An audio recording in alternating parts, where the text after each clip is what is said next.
Welcome everyone to the second Bible Feed Live, and a warm welcome to Paul and Dan. Good evening both.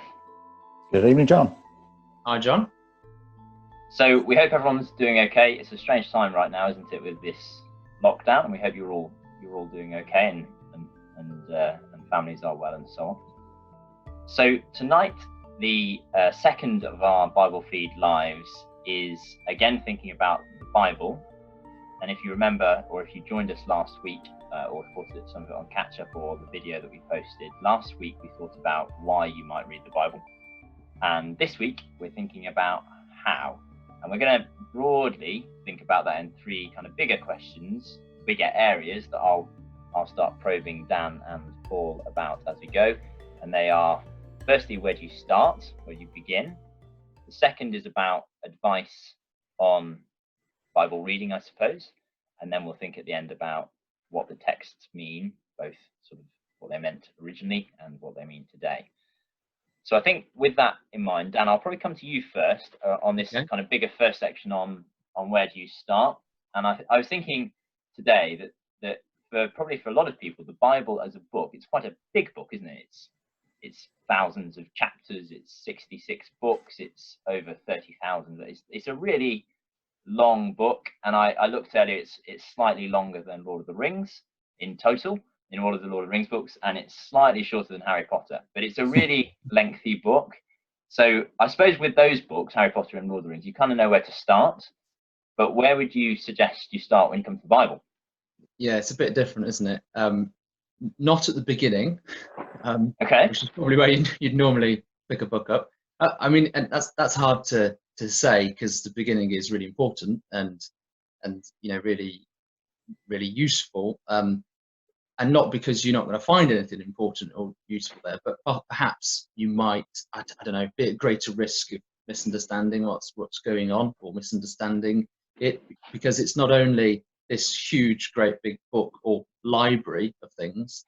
This is an ancient book, an ancient library of things. This isn't someone who's still living writing Harry Potter books, or someone who lived however long ago Tolkien lived writing Lord of the Rings. These are ancient books from a different time and place, culture spanning thousands of years.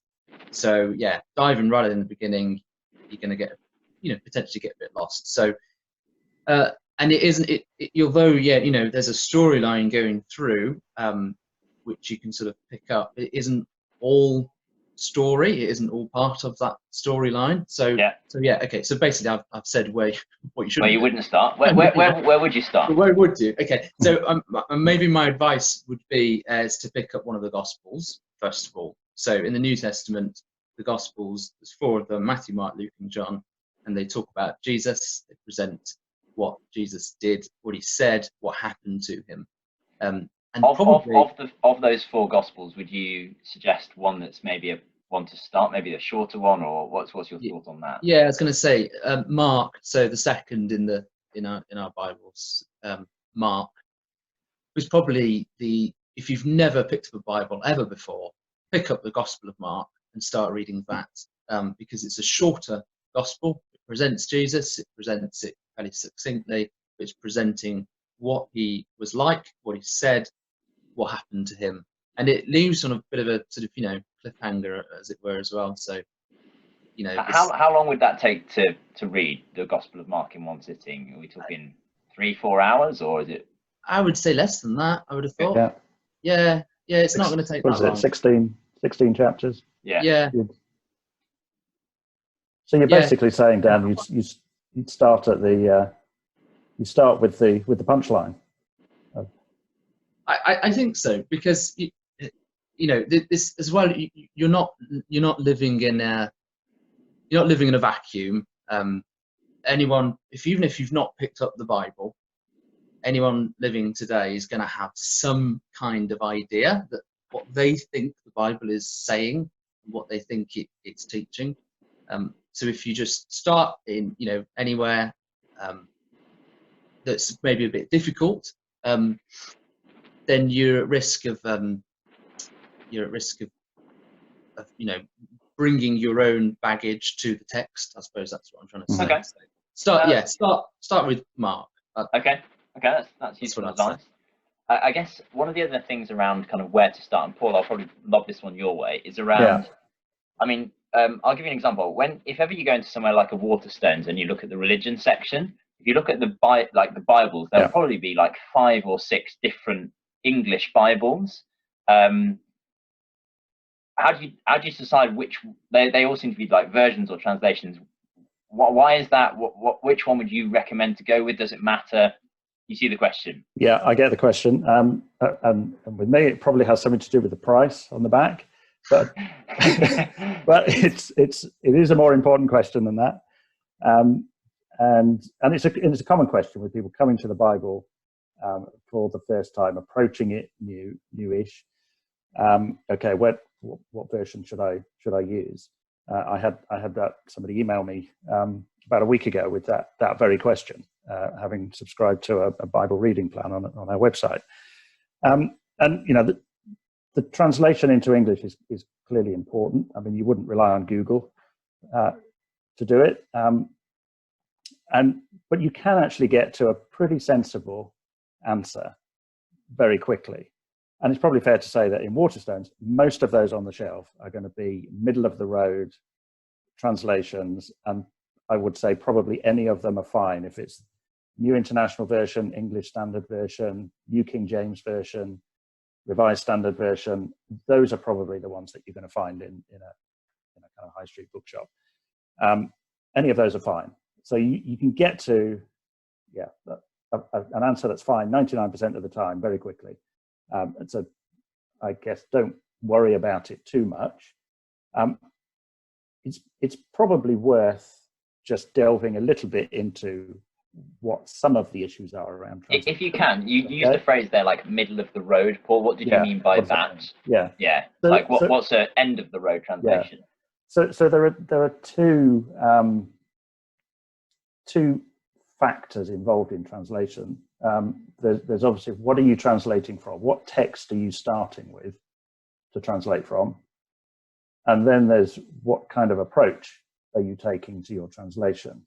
Are you taking literally every word by word, or are you kind of looking at the phrases, the ideas, and just kind of taking those ideas and just trying to reflect those ideas? But the first of those is quite easy and quick to deal with in terms of what text you start with, because one of the remarkable things about the text of the Bible is that while there are different histories and choices about manuscripts that might be used to translate from, there is an incredible level of consistency across whether you're looking at the Old Testament or the New Testament. I mean, the Old Testament, you may have heard of the Masoretic texts, which are, I think, from about 1000 AD. And then the Dead Sea Scrolls were discovered, which are about 1,000 years earlier. And there's a remarkable level of consistency between the texts of the books of the Old Testament. And it's a similar story with the New Testament, different manuscripts from different sources. There are differences, but mostly tiny differences like spellings of names and things like that. So Paul, what you're saying there is that the first of the two things you pulled out, which is around kind of what the source of the translation is, that's actually pretty constant across all the different translations. Is that fair?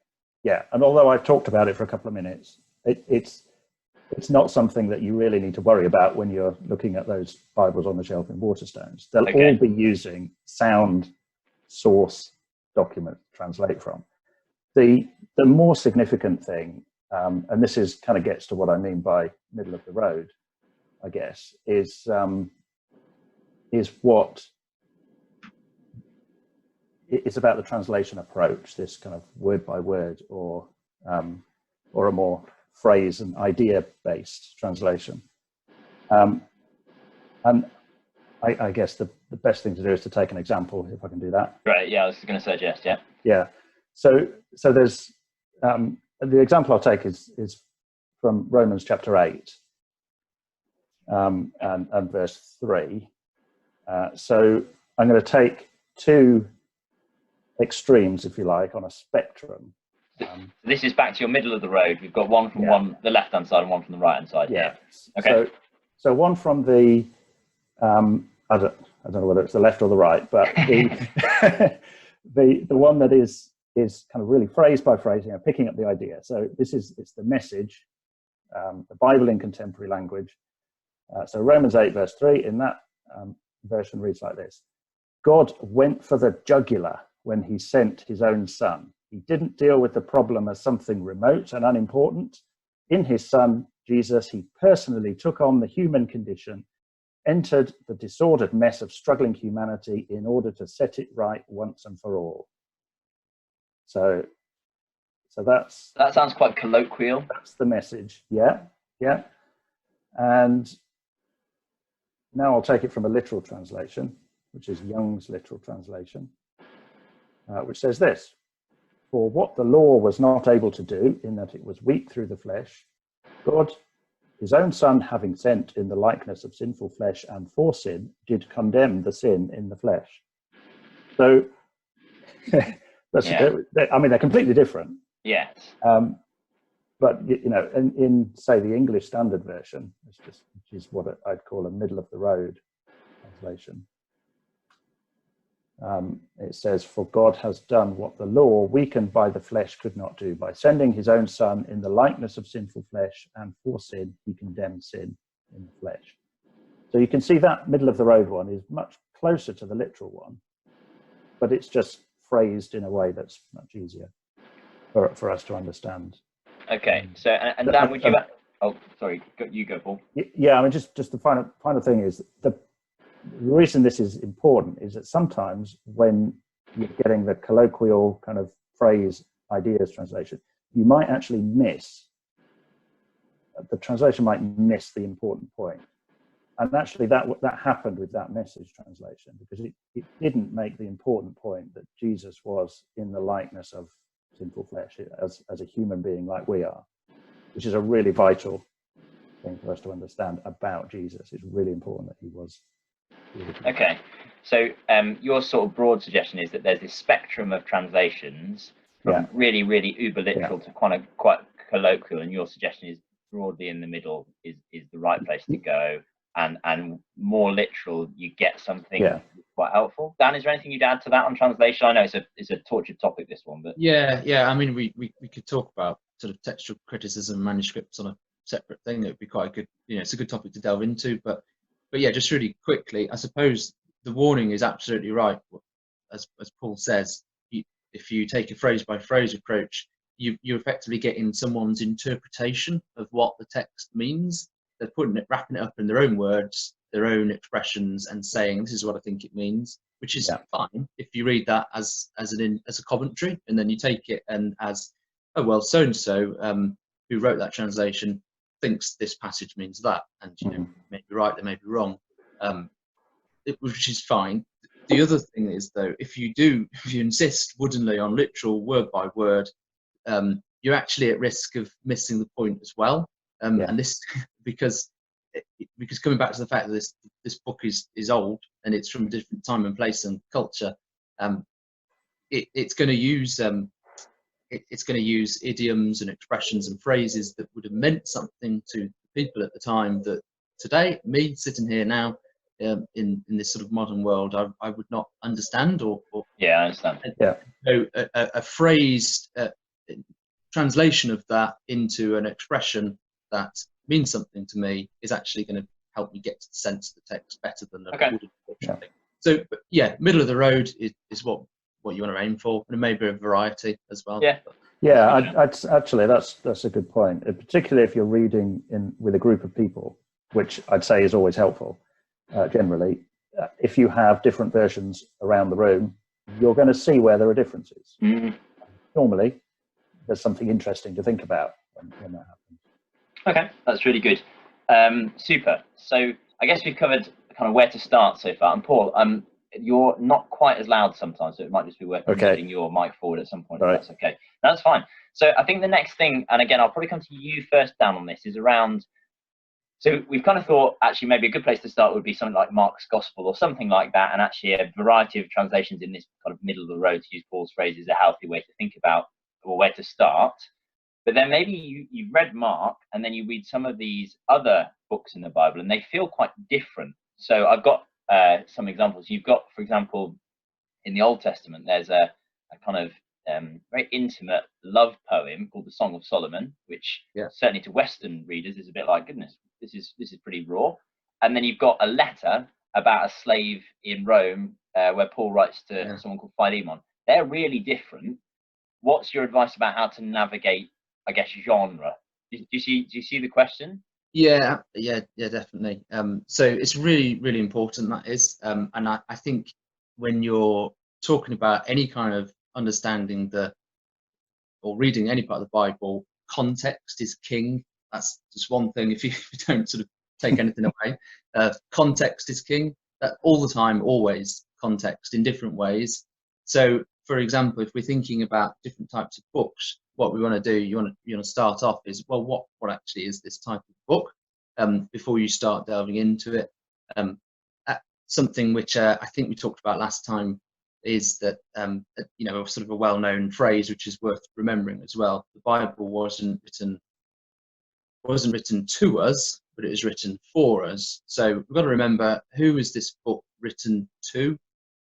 It wasn't, Song of Solomon isn't a book that a Christian today can sort of dive into and say, this passage speaks to me, as indeed the letter of Philemon, which Paul is writing to a chap called Philemon about a runaway slave. That those verses are not written directly to me, to you, to anyone. They're written to Philemon, and so we've got to do that. We've got to think, okay, what's the type of book?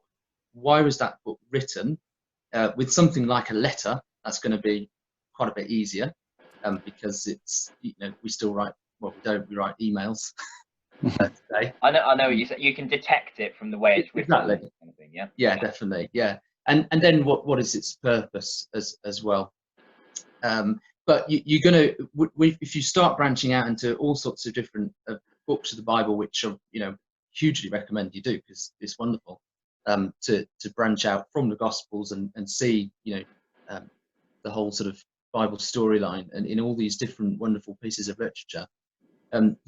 As you do that, you're going to start coming across things like poetry books, like the Song of Solomon, like the Psalms, but also in things like prophecies. So you're going to come across Old Testament prophets. There aren't Old Testament prophets going around the streets these days and writing in ancient Hebrew poetic language, in poems.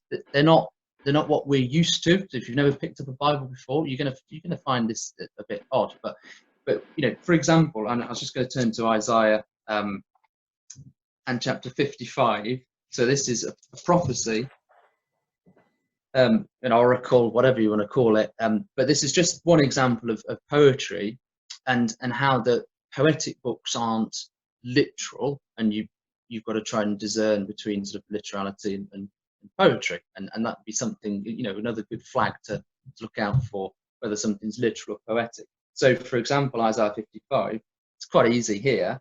In verse 12, it says, "For you shall go out in joy and be led forth in peace. The mountains and the hills before you shall break forth into singing, and all the trees of the field shall clap their hands."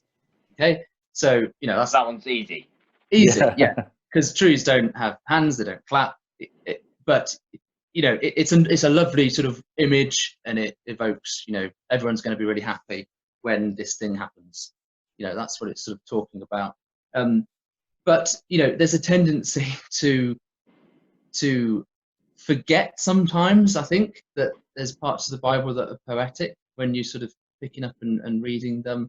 I mean, even things like even parts of the Gospels are going to be, there's parables that Jesus taught that aren't literal things that happened. There's stories that he told. There's parts of his life that are probably written as almost little parables, like his temptations in the wilderness. And there's lots of little things like that might make it a bit more difficult. yeah, so there's some of the flags to look out for. Just and that's Dan. Just to try and what you're suggesting there is to kind of try and pick up the genre of the book you might, or the bit of the Bible you might be reading. There'll be bits that you'll kind of be able to recognise are clearly one thing or another. Is that fair? Yeah, that's right. I think So it's it's paying attention to your context. That's what it is, isn't it? Zoom out and think about what type of chapter is this? What type of book is this? Is this book meant to be sort of understood as historical account? Is it meant to be understood as trying to teach a certain thing? Like the wisdom books, as wisdom literature, like the Book of Job, very much an exploration into where is wisdom, where can we find wisdom in the world, and what do we do when things go wrong, when there's suffering, and can we find wisdom, can we find God in all of this weird stuff that's going on in the world, in that very specific sort of storyline of that book. So zoom out and think about the context of the type of book. So that's almost a feature of the very human story characteristic of the Bible, in that it's very often about characters interacting, someone saying something to somebody else for a particular reason, which is partly what makes it engaging rather than just a list of do's and don'ts. That's right. To understand, where are these words fitting into a conversation or a message from one person to another in a particular event or context. Yeah, absolutely. Yeah. So there's just very few parts of the Bible that are lists of, right, folks, this is what you've got to do, and this is what you've got to not do. And even when they're actually usually part of a narrative. Yeah. Which is itself telling a story. So which we touched on a little bit with the laws and so on in Numbers, didn't we? Absolutely. Yeah. So the things in Exodus and Numbers, the commandments in there, they're all part of a narrative which starts in Genesis, ends in Deuteronomy, and it's these first 5 books that sort of show, do you know what, these keeping these laws don't really work. Moses, the best person that's ever led us, has gone. We've never seen anyone like him ever since, and we're expecting someone like him to come, and we need someone to come fix it. And that that's the wide angle context that you're thinking about. That's helpful, Dan. I think, because I guess what you and Paul have just kind of summarised is that actually there is sort of features of books of the Bible that we'll almost recognise, because we know what a letter looks like. We understand a bit about poetry, and your point is to zoom out. There's probably other books in the Bible that maybe we might not recognise as readily. I'm thinking about some of the maybe harder books to read as a West. I'm thinking something like Revelation or something. It's got a bit like weird, like women giving birth in heaven. Like what do you think about that kind of thing?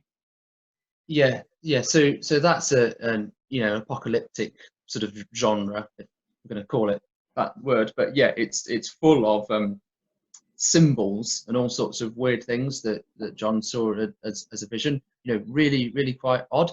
But actually, that itself is also part of a letter. So zoom out of the imagery section of Revelation. That's within a little context of John writing a letter to 7 real churches with real people in them who have been suffering persecution at the hands of people who are trying to kill Christians. So they're about to suffer. Absolutely. Preparing them.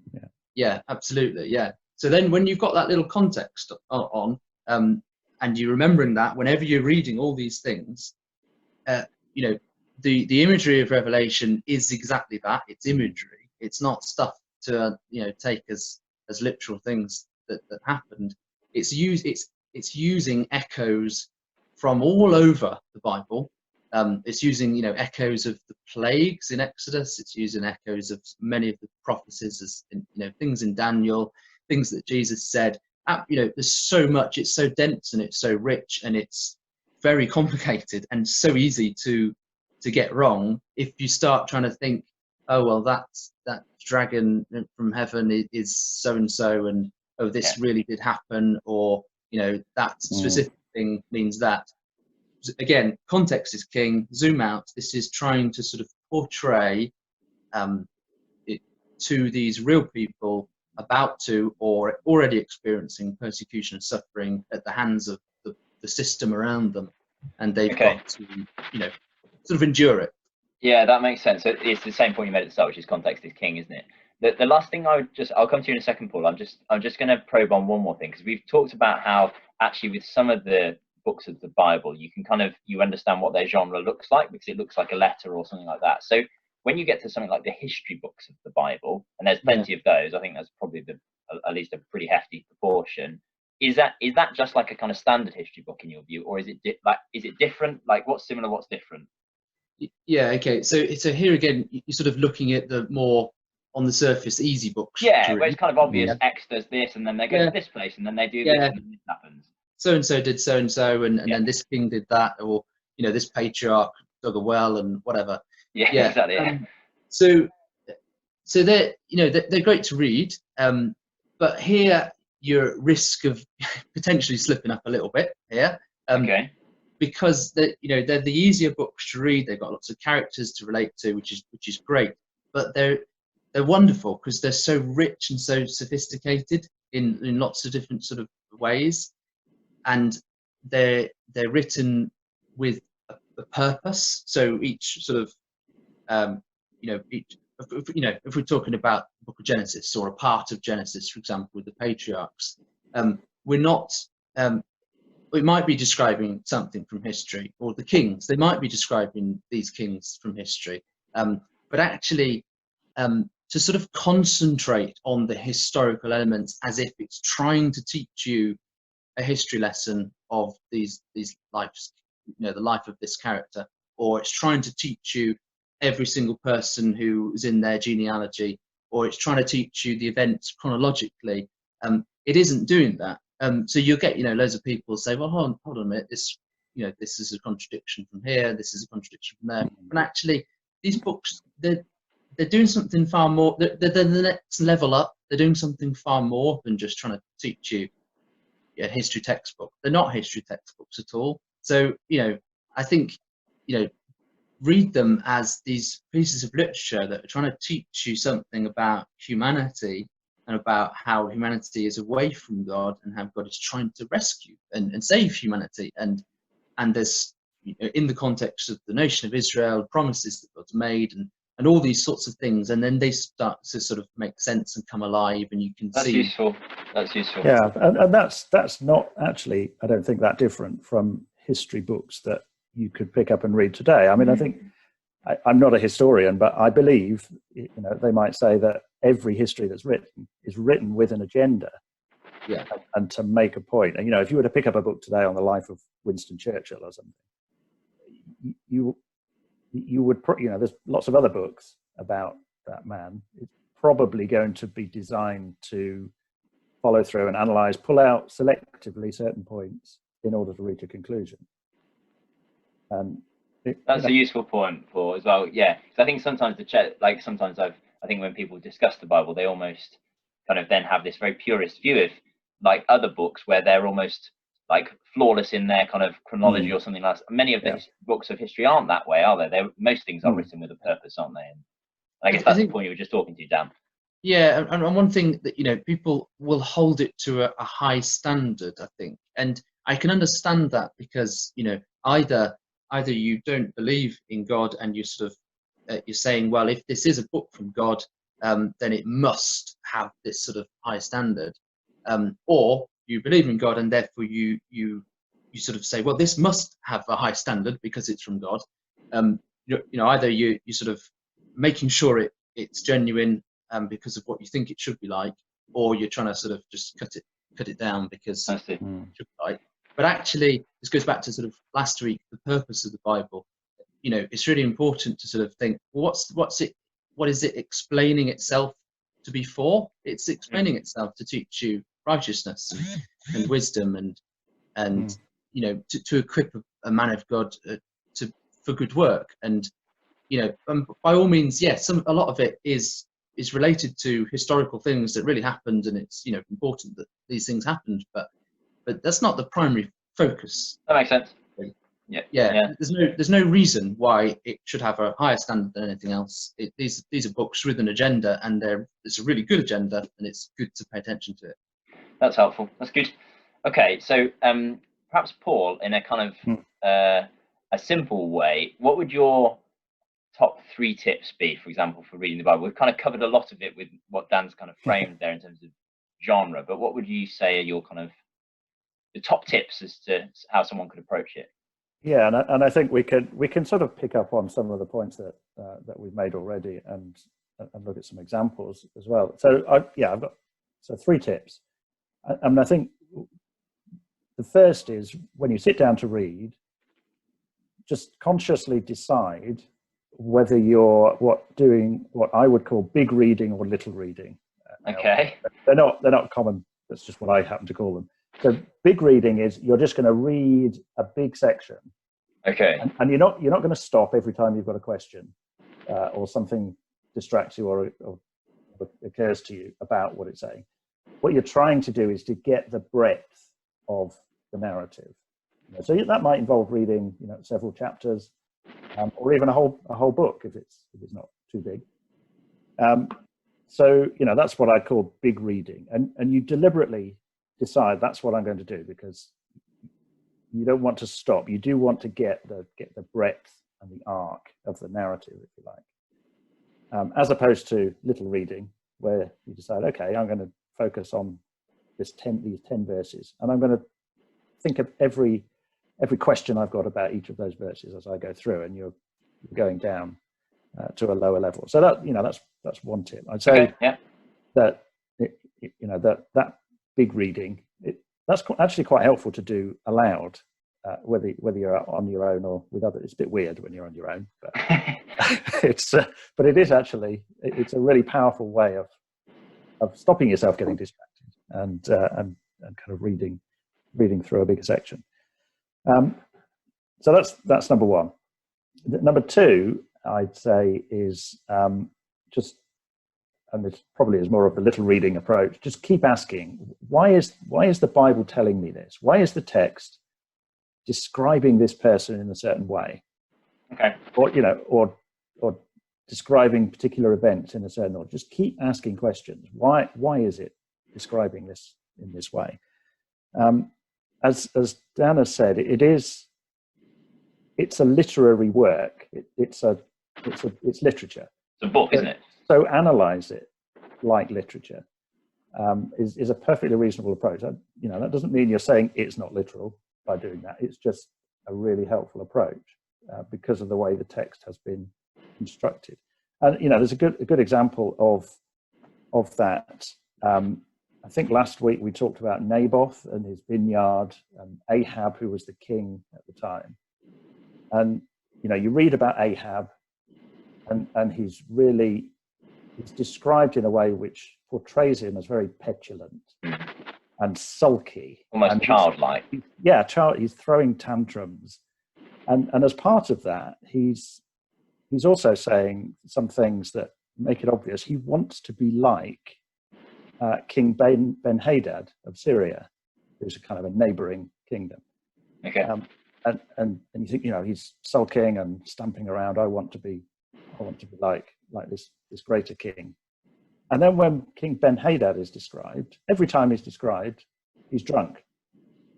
And so you're getting, and sometimes when you think about these narrative points, they're actually quite ironic or humorous. Yeah. And, really poking fun. So here you go, Ahab. Is this what you want to be like? This drunk, incompetent king? So, that's an example of that. So, but if you as you read those texts, you can think about why is it that whenever I read about Ben-Hadad, he's drinking? And, so that sort of question. So that's number two. Yep. Okay. You okay with that? Yeah. Yeah. So one was you decide on big reading or little reading. Yeah. Second one is asking questions and spotting stuff that the narrative emphasizes. Yeah. Okay. And the third one is, I think Dan's mentioned this already. Actually, look for echoes. What do you mean by echoes? So this is where there are phrases or ideas or words that are echoing another part of the Bible. And actually, just there's a tool that when you're in Waterstones faced with the bookshelf of Bibles, which I didn't mention at the time, but if you look inside the Bibles, there'll often be a margin down the middle of the page which has cross references. Yeah, it's probably the number one useful tool for kind of getting into Bible study, I suppose. And it basically highlights where a verse in the Bible is alluding to or quoting from another part of the Bible, and that's a really useful tool for picking up. As you get more and more familiar with different parts of the Bible, you'll pick them up yourself. But that's just gives you an absolute kind of jet engine, if you like, for getting there. If you haven't got those in your printed Bible, of course you can sort of log on to any online Bible, and they're usually there, aren't they? So cross references. So okay. So Paul, your three were decide on big or little. Is it little? Yeah.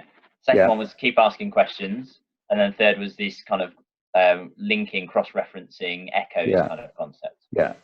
Okay, useful. Yeah. Dan, is there anything you would add? I'm not going to ask you for three, but anything you'd add that Paul hasn't mentioned you think is useful?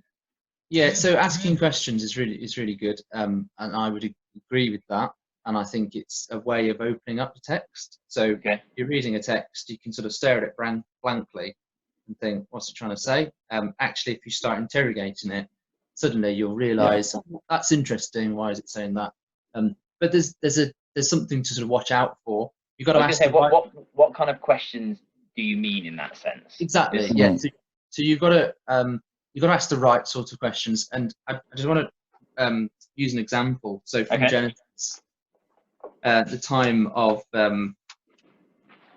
Abraham and Lot. So I mean, if you're familiar with the Bible, you know about Abraham, you know about Lot, his nephew, and Sodom and Gomorrah, the cities that were destroyed. Even if you're not familiar with the Bible, you may well know about Sodom and Gomorrah and the story of them being destroyed by fire and brimstone, etc.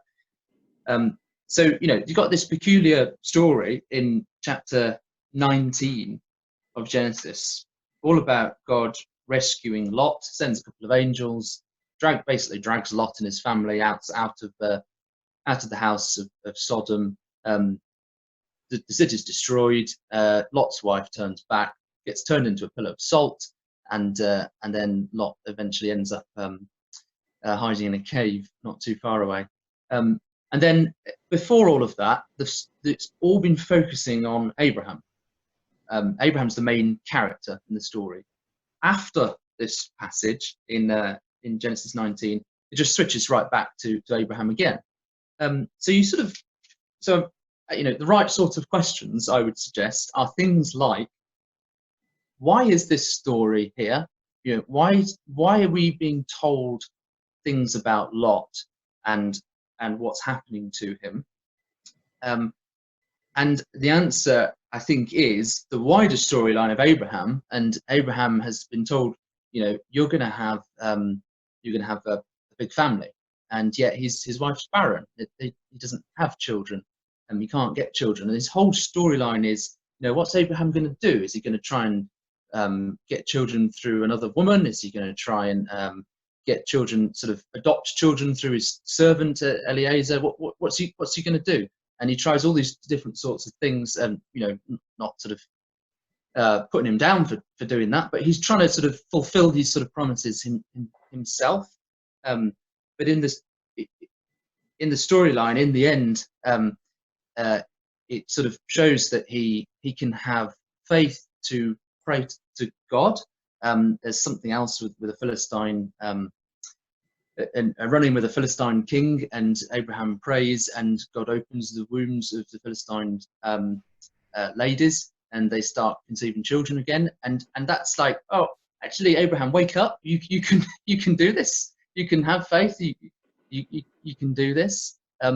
So what's the context of Lot? This story here Well, it's all in the context of Abraham. There's this strange incident before chapter 19 where Abraham is talking to God, and he's almost bartering with God and saying, look, please don't destroy this. Are you going to destroy this city for if there's 50 righteous people there? And God says, no, I won't destroy it if there's 50. Please, are you going to destroy it if there's 45, if there's 30, if there's 10? What about if there's 5? He's almost bartering with God here. And God is sort of relenting and saying, no, look, I won't destroy this city if there's that few, if there's just a few righteous people. Anyway, in the end, the city is destroyed because there aren't many righteous people there, but Lot is saved. And then when that happens, you get in chapter 19 and verse 27, and Abraham went early in the morning to the place where he'd stood before the Lord, and he looked down towards Sodom and Gomorrah. So actually, this whole story is about Abraham. It's not about Lot and Sodom and Gomorrah. It's about Abraham and his relationship with God and what he can do in sort of almost convincing God, in talking to God and appealing to God for something to happen, for the safety of his family, for example. So it says, verse 29, so it was that when God destroyed the cities of the valley, God remembered Abraham and sent Lot out of the midst of the overthrow. So the whole thing there is about, it's all about in the context of Abraham. Yeah. So there's, this is a long example, sorry, but there's there's some examples of some good questions. Why is this story here? And then bad questions, or questions that probably distract you from the meaning, would be things like, oh, this fire and brimstone, or sulfur and fire out of heaven. Well, how was that caused? What's the scientific explanation for the pillar of salt that Lot's wife was turned into? All these sorts of things which interest us no end as sort of modern scientific sort of focused. I understand what you mean. Of the Enlightenment, which it's actually got nothing to do with the text here at all. It's so you're sort of suggesting take the text on the terms it's there with, understand it in its context, try and work out who the key characters are. But if you bring lots of 21st Western questions around like science or whatever this might be into it, it might be asking questions that the text never wanted to answer. Absolutely, it's not trying to. Yeah, it's not trying to tell you those things. It sort of comes back to the purpose of this again. So yeah, ask the right sort of questions. Would be really good. And I'd say that be open-minded. I try and say that to myself as much as anyone. Read the passage. Be open-minded. There's people in Acts 17. The people in Berea, when the Apostle Paul rocked up there and he started teaching to them about Jesus.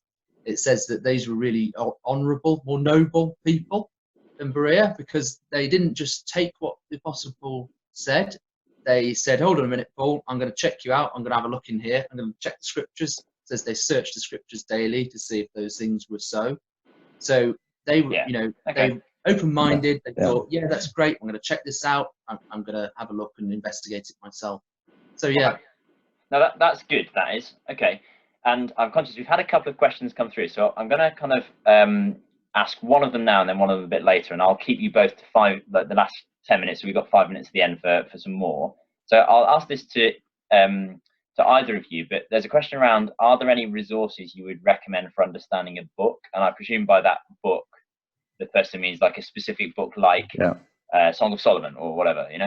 Paul, do you want to give a brief answer on that one? Yeah, I mean, I think a good place to start with, if you're approaching a book, is to look at some resources which tell you about the kind of things that we've been talking about, the context, what's the structure of this book, what's the genre of this book. If I could, a recommendation would be there's the Bible Project have done some little overviews of every book of the Bible, and it basically just draws a diagram which tells you about the structure of each book of the Bible, and they're a fantastic way of sort of orientating yourself when you're coming to a book or you're jumping into the middle of, say, the prophet Isaiah. You kind of know what's gone before and where you are in the flow of that particular book. I mean, there's loads of commentaries that you can access, and that's often useful. It's often helpful. You've always got to remember that that's somebody else's opinion and interpretation of the text, and by all means look at them, but don't do that as a substitute for actually reading the text yourself. Okay, that's good advice, I think.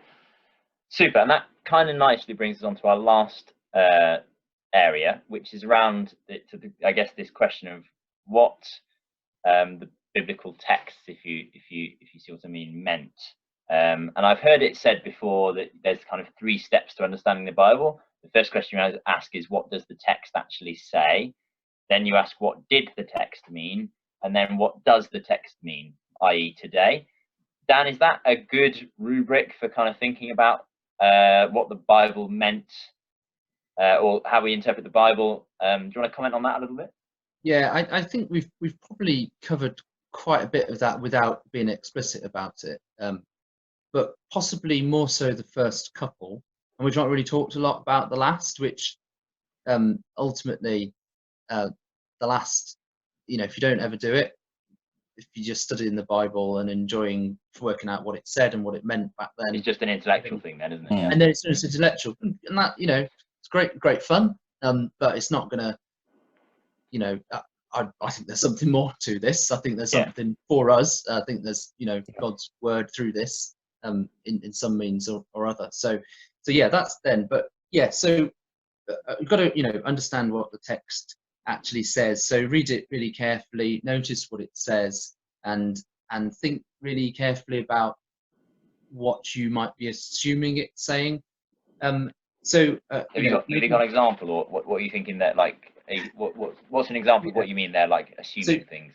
Yeah. So let's into the Gospels. I'm just turning up Matthew 16, where this is somewhere in the middle of the Gospel record of Matthew.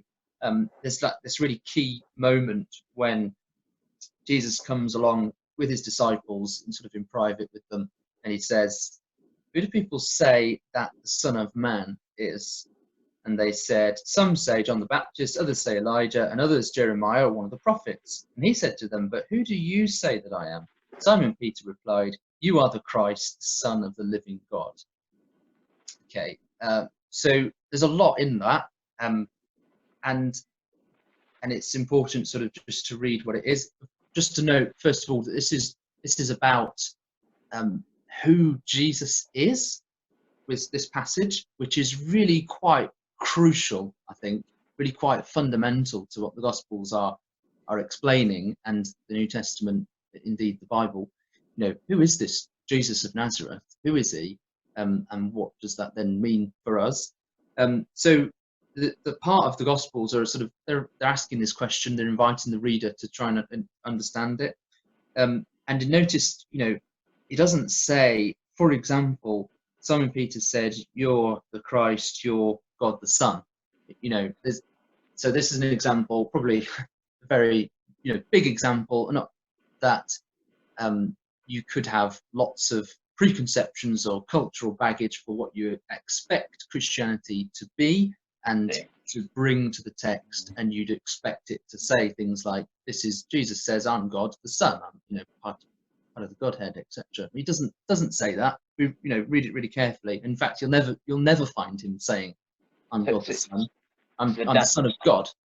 So Dan, your point there is around kind of almost taking the text for what it was then, rather than reading stuff from maybe later periods back into it. Is that what you're getting at? Yeah, absolutely, because you don't get that sort of terminology cropping up in Christian literature until quite a long time afterward. Referring to Jesus as sort of part of God, or part of the Godhead or the Trinity. The Trinity is hundreds of years later those sorts of terms just talked about. So yeah, check your sort of baggage at the door, come up with the text, an open mind, read what it says, and sort of think, okay, so this is saying these words. It's saying things like Jesus is the Son of Man. Okay, don't go around hearing people say, "Oh, I'm the Son of Man. How are you, Son of Man?" That's a term which isn't one I use today. So we've got to go on to the next stage and think, okay, well, what did this mean to the people? So what did it mean to the disciples, that phrase? What did it mean to the people reading the Gospel of Matthew as well? Things like the Son of Man, the Christ, the Son of the living God. What did those terms mean to them? So, for example, the Son of Man, you're a Jew living in Judea at this time, you'd know the prophecies of Ezekiel. You know something like Daniel chapter 7, which talks about someone like the Son of Man, a human who overcomes and is sort of brought up to sort of an exalted place next to the Ancient of Days. So you'd know these scriptures, and now's not the time to sort of investigate it in massive, great big detail. But the point being here is, people reading this would be living in a time and place where they understood things like the Son of Man, Christ, Messiah. This is referring. That isn't just a term. It's not Jesus' surname. This is an Old Testament term that evokes so many things, like, oh, the Son of David, the promises to Abraham. This is a charged word that people would have understood. So yeah, read it really carefully. I think that's really important. So what does the text actually say? Then think, okay, what did the people at the time, what would they have understood by it? So forget you at the moment. That's do that. The second step. That's useful. So that is these first two steps. What does the text say, and then what did the text mean? And then I guess, Paul, I'll probably come on to you, because that is a really tricky question, isn't it? That Dan's talked about what it meant to the people at the time who Jesus was speaking to and understood that language. But how do we work out what it means, I guess, for us today? Yeah. And it's I think for us, it's important to build on those stages and those first two, to kind of think about those before moving on to what does this mean to me, or what does it mean in our context. And I think it's a kind of a good control mechanism, I think, to ensure that you're not going off at a tangent that was not intended by the text, that you're not taking something out that was not intended. Because if you're building on what it meant to the original kind of audience, then you're likely to be heading in the right direction. So, and you can do that you can look for the principles. You don't need to think about, well, I'm not an ancient Israelite. I'm not a Roman citizen, whatever. That doesn't matter. You can still look for the principles out of it. And I'll take an example from that book that we said was really, really difficult, from Revelation. Going to Revelation. Okay. Yeah, it's a really difficult book, but this particular verse, I'm sure lots of people will be familiar with. At the end of chapter 13, it says, "This calls for wisdom. Let the one who has understanding calculate the number of the beast, for it is the number of a man, and his number is 666." So how do we interpret that? How do we take something out of that? I mean, we haven't looked at the context, and we haven't got time to look at the context. Yeah. But it's fun. But one approach I've seen to that verse is that if you look at a barcode, there are 3 lines on a barcode that are longer than the rest of them. Right. And I guess it's some clever thing that helps the reader read the barcode. But if you look at those lines, they're the same, apart from being longer, they're the same as the number 6. Right. Yeah. So on a barcode, you've got these 3 lines. Every barcode has 666 in it. And so I've heard well, this is about this is about commerce, buying and selling, and about shopping. Yeah. Is that really? But I guess that's an example of taking something out of our modern world. But that's your control mechanism in place, isn't it? That clearly that wouldn't have meant that to people before 1960 or whenever barcodes came about. So that clearly can't be what it means. Yeah, and in the context it's talking about, it's the number of the beast, it's the number of a man. And in the context, this beast is described in certain ways, and it's behaving like an oppressive human ruler. And the whole point of the passage is: are you, as a believer in Jesus, going to give your allegiance to this human ruler, or are you going to give your allegiance to Jesus and to God? Okay. And in that context, they were being forced to worship the Roman emperor, for example, as and offer sacrifices to him. you can take the principle out of that and say, yeah, I've got choices in my life about where I place my allegiance, to God and to Christ, or to other things. Okay, so that's your kind of, you're taking those first two steps of like understanding exactly what it meant then, and then thinking about what principles transpose to today's life as a Christian. Yeah. Okay. Is there anything else you'd say on that? What it means today? Yeah, there is, and this is a tricky one, actually, because a good thing to do to understand how do you interpret Scripture is to look at how the apostles interpreted the Old Testament.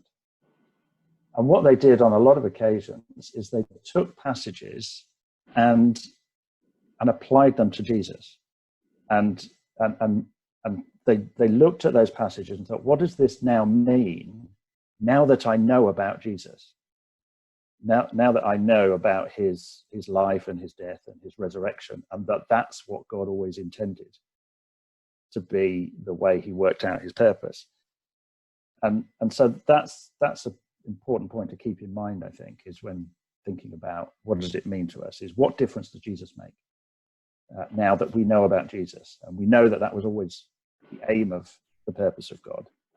So when we look, and particularly helpful in the Old Testament, I suppose, when we look back and you read about, keeping the Sabbath, for example, and if we just had the Old Testament, why wouldn't you keep the Sabbath in the way that the Old Testament says? But then you've got Jesus. What difference does Jesus make? He's challenged about things that he's doing on the Sabbath, and he says he's Lord of the Sabbath, and actually the Sabbath is there to do the will of God, and Jesus was doing that every day. So the difference that Jesus makes is, okay, we treat every day as a Sabbath, in the sense that we treat every day as a day on which to do God's will. So there's that. Okay. So Paul, your point there is around kind of where, because there is passages of the Bible, I think we'd all acknowledge they're really complex to know exactly how to transpose. You're saying that the kind of viewing things through the prism of the life of Jesus is a helpful way of understanding how we live today. Is that fair? Yes, although I wouldn't say you could do that as a look at every part of the Old Testament and read, how do I think of Jesus in this? How do I bring Jesus into this? Because you might go right. And it's one of those things that you can do. When I talk about little reading, you're going to look at things in a little bit more detail and pull out echoes and links. Certainly when there's quotations and cross references in the margin, think about how does Jesus fit into that. Okay, that's helpful. Pointing to super. So we've got one. Oh, go on, Dan. Yeah, I was going to say that it's helpful because the Old Testament is full of, like we've said, there are lots of different commands and laws and things like the Sabbath, and it can feel like you're reading these things and thinking, what do I do? Do I keep these laws? Do I keep these commands? Do I eat shellfish, or do I wear clothes that have both cotton and synthetic fiber in them, or whatever? All these relate to certain I think you're not supposed to eat shellfish, isn't it? Yeah, exactly. Yes. Do I or do I not? Yeah. And I happen to not like it anyway, so that's fine. But like you say, Paul, reading it in the context of Jesus means that you're picking up these commands as part of this narrative that is now explained by Jesus in a way that it never was ever before, and you can sort of therefore choose to make wise applications to your life. I suppose that's it, what you're saying in a hugely broad perspective. Okay, so that's good. Super. So thank you both for that. I've got one more question for you, but I guess just to try and summarize, we talked about where to start, about translations, and maybe a gospel, and use a number of them. Then we talked a little bit about kind of how we think about reading the Bible, and there's a lot of advice in there around context being king, and maybe sort of think about lots of questions as you read, but make sure you ask the right questions and be open-minded. And then we thought about what the texts meant then and today, and the importance of Jesus in that. And I guess there's a question here which it speaks to, I guess, the complexity perhaps of the Bible. So the question says, can we understand every part of the Bible? So Dan, I'll lob that one to you first. I haven't given you any sight of that question. But yeah, do you have any initial thoughts on that? And maybe, Paul, you can add to that. I'm conscious that we've gone on for an hour, so we'll finish it after this one unless there's any more questions. But I think it's a good question to ask. It's around the complexity of the text, isn't it? Yeah, no, that is a really good question. And I would say, so the simple answer would be yes, in as far as you sort of understand the general message or the general focus in that sort of sense, but absolutely not in the sense of every little detail or maybe even every chapter, what each sort of passage is talking about. So for example, just on the sort of top, off the top of my head, I can think of, I looked at Psalm 68, which we don't need to necessarily look at it, but Psalm 68 looked at that a few months ago in quite some detail, and it's an old psalm. It's quite an ancient one, and there's so many peculiar verses in there, that talk about things like, the Almighty scatters kings there. Let snow fall on Zalmon. O mountain of God, mountain of Bashan, many-peaked mountain. There's all sorts of references to cultural things, to places that I don't think anyone has a clue where they are. It's quite a big portion of that psalm that suddenly is rendered obscure to us now.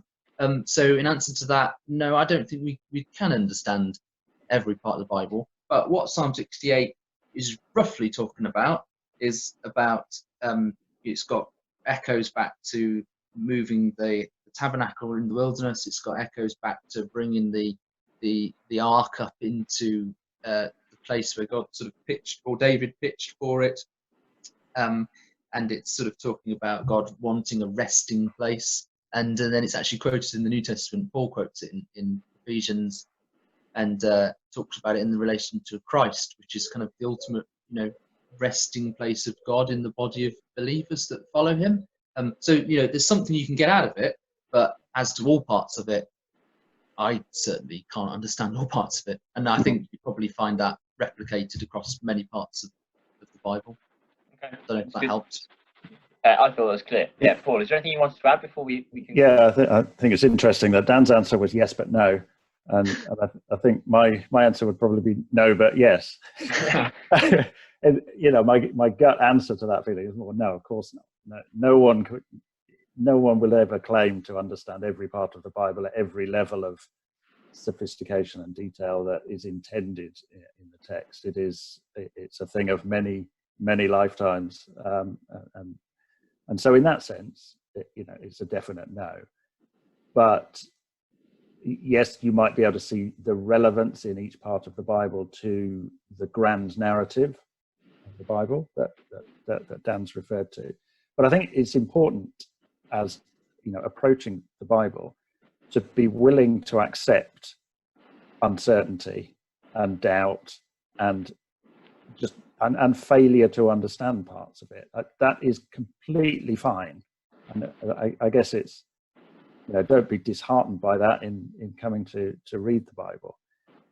And, that's nice. And there's sometimes we do just have to, I just cannot, I don't get it. I just can't get my head around it. I don't know why that thing happened the way it happened and why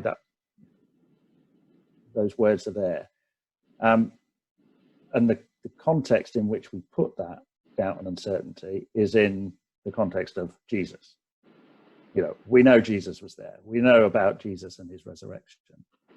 And that gives us the kind of trust and faith, if you like, to, okay, I'm just going to have to put that on one side and leave it. I don't understand it. That's good. But I didn't. So you don't need to understand every part of the Bible in order to respond to Jesus. I know you're trying to wrap up, but I think that's really, really good point, because those questions that I said aren't really the right sort of questions. Even if you're not answering them, and you're being very good and you're asking the right sort of questions, those other questions might be niggling in the back of your mind. You're like, well, was this real? This fire and brimstone was, what about the historical potential anomaly? What about chronology? And actually, those sorts of questions, they're in the basket that Paul talked about as, uncertainties, doubts, we're not going to know for sure, because that's not what the text is addressing. So yeah, in the light of Jesus, that's okay. So that's Yeah. That's good. Yeah, it's a good point. I think just one thing I would add is that the Bible itself acknowledges that it's hard. So there's a letter of Peter where he talks about the letters of Paul, and he says what Paul says is hard to understand. Yeah. So we're not on our own here. Like it's like being confused by the Bible is something that the Bible says will happen. So I think we're all right with that. Anyway, It's good. It's great to read it still. Well, yes, exactly that. So thank you both, and thank you everyone for watching either live or if you watch it later on demand. So we're going to do something next week. I think, Dan, we've got a kind of provisional title, but I guess if there's anything that people really want to cover, they can definitely fire stuff in, and we'll take that into account for what happens next week. Is that fair? Yeah.